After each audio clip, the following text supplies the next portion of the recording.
Sir market ने अच्छी strength दिखाई, लेकिन रिलायंस इंडस्ट्रीज इसमें अभी भी वो बात नहीं दिखाई दे रही। सर आपकी इनसाइट क्या कहती है?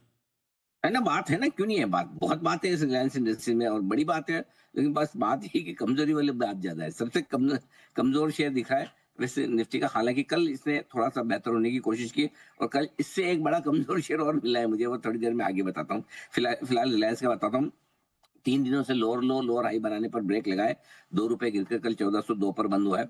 कल फिर से नेगेटिव ही बंद हुआ है। 8 जुलाई 2024 से अब तक 1610 के ऊपर बंद होने में नाकामयाब रहा है। 5 जनवरी को बनाया था इसने 1611 का हाई और वहां से 21 जनवरी यानी 15 दिनों में ₹238 टूट गया रिलायंस। यानी 12 दिनों में 12 ट्रेडिंग सेशन में 15%। सोच लो रिलायंस का हाल कैसा बुरा है। एक और स्टॉक बताता हूँ, आईसीआईसीआई बैंक। पहले एचडीएफसी बैंक मैं बाद में बताऊंगा आपको, उसमें भी इंटरेस्टिंग था, लेकिन पहले आईसीआईसीआई बैंक। रिलायंस से ज्यादा कमजोर अभी ये है निफ्टी में। लगातार कल छठे दिन गिरकर बंद हुआ है 1345 पर, लगातार दूसरे दिन लोअर हाई लोअर लो बनाया है। ठीक है। कल इंट्राडे में 2 हफ्तों का नया लो छुआ इसने 1338 का। 14 जनवरी 2026 को इसने 1444 का हाई बनाया था, 2 महीनों का हाई। और इस बार 8 जनवरी को ये हो गया था ओवरबॉट। 72 के लेवल पर आरएसआई आया था, 1442 का लेवल था और वहीं से हमने राय दी थी कि अब यहाँ पर हम खरीदेंगे नहीं, बेचेंगे आईसीआईसीआई, भले ही कितनी मजबूती दिख रही हो। तो हुआ ये कि 2025 में 2 बार आरएसआई इसका 68 पर पहुंचा, ओवरबोट हुआ, वहीं से तेज गिरावट आई और दोनों बार 2-3 हफ्तों में 5 से 8% लुढ़का। इस महीने 3 बार 1444 के पास पहुंचा, लेकिन ऊपर बंद नहीं हो पाया, वहीं से लुढ़क गया। ओवरबॉट लेवल से 22 जनवरी तक इंट्राडे में 1338 के लो के साथ कल 7.5% की गिरावट आ चुकी है। 5 से 8% हम बोल रहे थे, उसमें से 7.5% घट चुका है। तो अब आरएसआई 40 के आसपास है।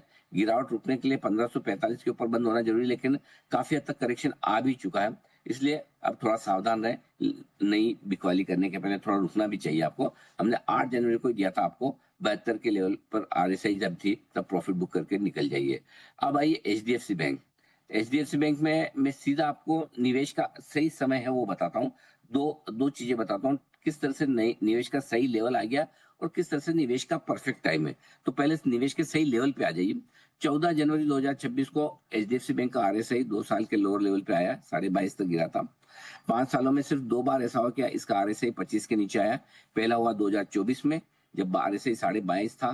3 हफ्तों में वैसे 4.5% और गिरा, लेकिन 3 महीनों में 15% उछल गया। दूसरी बार 2025 में हुआ, अगले 3 महीनों में 21% उछला। इस बार फिर से एचडीएफसी बैंक ओवरसोल्ड है। तो ये तो लेवल के हिसाब से। अब टाइम के हिसाब से देखिए, पिछले 2 सालों में एचडीएफसी बैंक में जनवरी फरवरी में बॉटम बनता है, अक्टूबर दिसंबर में टॉप। 2024 बॉटम बना 680 और वहां से साल के अंदर अंदर ही 2024 में 38% चढ़कर 9 दिसंबर को 937 का टॉप बनाया। सोचो 38%। 13 जनवरी 810 का लो है 2025 में, वहां से 26% चढ़ा है। इस साल 22 जनवरी को 913 का लो बनाया। आरएसआई ओवरसोल्ड, लेवल टाइम दोनों के हिसाब से मौका। मैं बोलता हूँ चलो 38% ना बने 2024 जितना, 26% ना बने 2025 जितना। अगर 10-12% भी आपका बन गया, समझो आप 913 920 का भी लोएस्ट लेवल चल रहा है, वहां से लेते हैं, 2-4% घट गया ऊपर और 2-4% आप टॉप का छोड़ भी दो।